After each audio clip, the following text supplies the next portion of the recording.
sering sekali Bapak Ibu, yang pertama media pembelajaran itu menjadi bahan yang menggantikan guru begitu ya, menggantikan guru. Jadi sehingga miskonsepsi ini dilakukan ketika sudah ada medianya, sudah cukup begitu ya, nggak perlu ada lagi tambahan-tambahan yang lain ataupun penjelasan-penjelasan yang lain. Jadi ada miskonsepsi yang mengatakan kalau media pembelajaran itu sebagai pengganti guru gitu.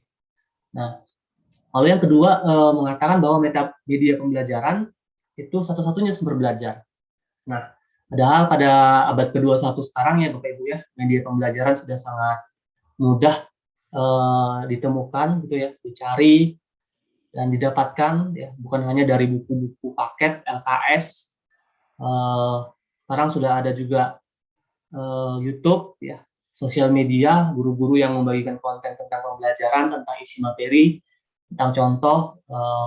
Ada juga ChatGPT ya Bapak Ibu, AI begitu, sudah banyak untuk sumber belajar pada saat ini.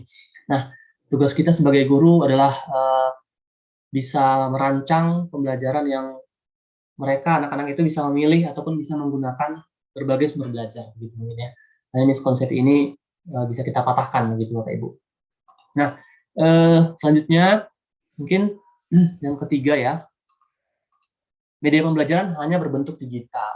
Nah, ya mungkin Bapak Ibu di sini pernah ya, atau mungkin sudah ada yang membuat ya, kalau media pembelajaran itu lebih banyak dimuat oleh mungkin guru olahraga ya Bapak Ibu ya, karena sering keluar kelas gitu. Nah, belakangan sebelum-sebelumnya. Tapi sekarang saya yakin Bapak Ibu setelah ada pembelajaran yang lebih banyak sekarang ya, dan ada juga didukung oleh kurikulum Merdeka, Bapak Ibu tentu sudah mematahkan miskonsepsi ini gitu ya. Sudah tidak ada yang menganggap bahwa media pembelajaran hanya berbentuk digital gitu ya. Digital. Jadi pasti ada banyak, nanti kita akan kulik berbagai jenis yang selain digital begitu ya Bapak Ibu, bisa dijadikan media pembelajaran. Yang keempat, konsepsinya penggunaan media pembelajaran selalu meningkatkan hasil belajar. Nah, ini miskonsepsi juga ya Bapak Ibu ya. Ternyata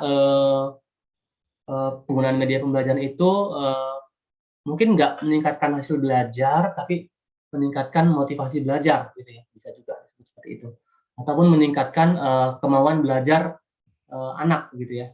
Karena media pembelajaran kadang hadir bukan dari guru, bisa jadi hadir dari teman-teman sesama murid ya, gitu ya, teman sesama murid kita, sehingga mereka tidak hanya meningkatkan hasil belajar, tapi juga bisa meningkatkan kompetensi ya, berpikir kritis ya, lalu berkolaborasi ya. Ini hal-hal yang lain yang mungkin sudah ada di kompetensi proyek profil pelajar Pancasila yang saat ini Bapak Ibu juga sedang pelajari gitu ya. Jadi nggak hanya meningkatkan hasil belajar atau kognitifnya aja, tapi juga ada sikap begitu dan lain sebagainya. Nah, ini konsep yang bisa kita patahkan karena media pembelajaran itu sangat banyak sebenarnya manfaatnya untuk murid-murid kita. Nanti akan membantu kita dalam hal menjelaskan hal-hal yang abstrak begitu ya. Itu nanti menggunakan media pembelajaran, bahkan sampai mengasemen juga nanti bisa menggunakan media pembelajaran Bapak Ibu gitu ya. Nah, kita lanjut Bapak Ibu. Nah, bagaimana media pembelajaran yang inovatif dan interaktif menurut versi Bapak Ibu? Nah, pengen tahu nih. Bapak Ibu bisa tulis pendapat di kolom Padlet ya. Bagaimana media pembelajaran yang interaktif dan inovatif? Sebentar, saya bagikan kolom Padletnya Bapak Ibu ya di chat. Nah, silakan Bapak Ibu bisa buka Padletnya, lalu isi ya. Kita coba nih satu aplikasi namanya Padlet Bapak Ibu. Namanya Padlet, kita mau coba. Bisa ya Bapak Ibu, bisa diklik ya masuk ke Padlet ya. Pengen tahu apa pendapat Bapak Ibu gitu. Nah, ini sudah ada yang masuk ya. Sebentar saya screen. Bapak Ibu tahu cara pakainya ya. Nanti klik ini, klik tanda plus atau tambah ini. Lalu di subjek nanti tulis nama Bapak Ibu gitu ya. Nama mungkin ya. Lalu di ini write something-nya nanti itu pendapat Bapak Ibu tuliskan. Ya. Media pembelajaran gitu ya.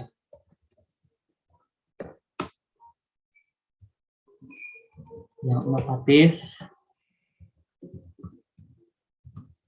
dan interaktif ya. Versi saya titik gitu. Nah, lalu nanti setelah itu klik publish ya. Publish akan muncul. Nah, seperti ini. Ini udah ada yang mencoba ya, silakan masuk ke Padlet ya Bapak Ibu, ada di. Nah, ini ada Pak Dedi katanya yang inovatif dan interaktif itu yang menggunakan teknologi. Thank you Pak Dedi. Nah, ini ada yang tidak ada namanya. Menggunakan game atau sejenis Padlet begini atau Jamboard dan sejenisnya melibatkan penggunaan gadget mereka. Oke.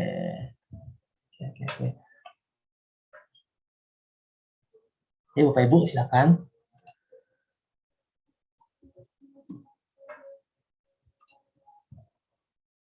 Nah, ada Bu Anissa, video pembelajaran.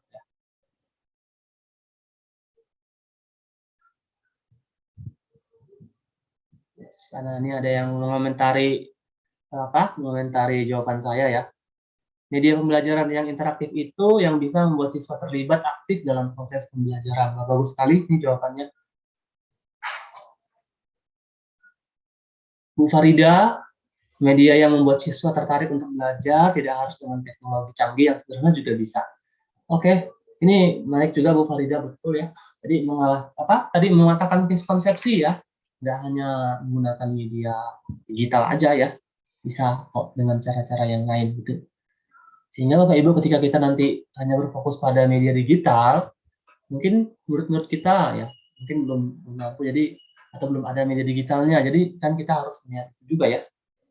Nah, mungkin juga jaringan, kuota dan lain sebagainya. Maka kita perlu rancang media pembelajaran yang bagaimana ya nanti.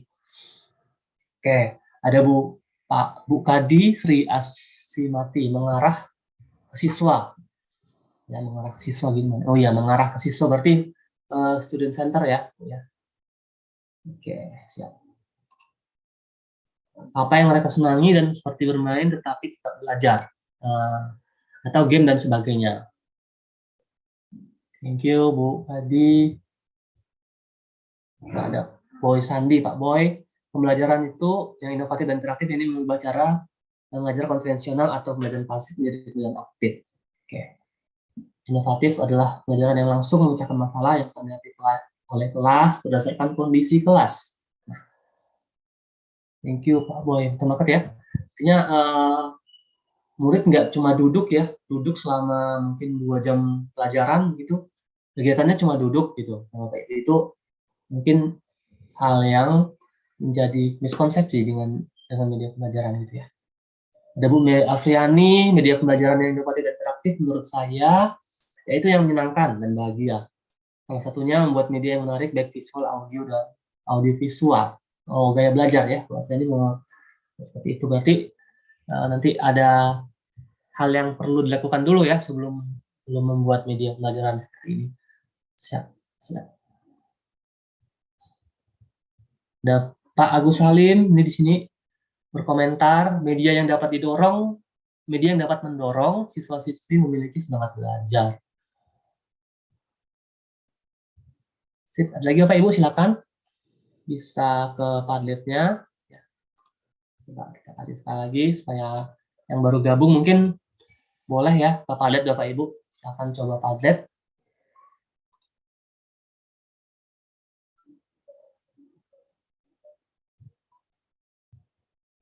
Inovatif itu pembelajaran yang memiliki sisi yang baru baik teknologi maupun manual tapi unik. Oke. Interaktif memancing partisipasi siswa dalam pembelajaran. Nah, ini ada kata kuncinya ya Bapak Ibu. Bapak Ibu, ada kata kunci di sini, yaitu sisi yang baru, gitu ya. Sisi yang baru. Lalu tadi juga ada Pak Boy, tidak hanya konvensional gitu ya, dan tidak hanya membuat siswa itu pasif. Nah, itu tadi menarik itu jawabannya.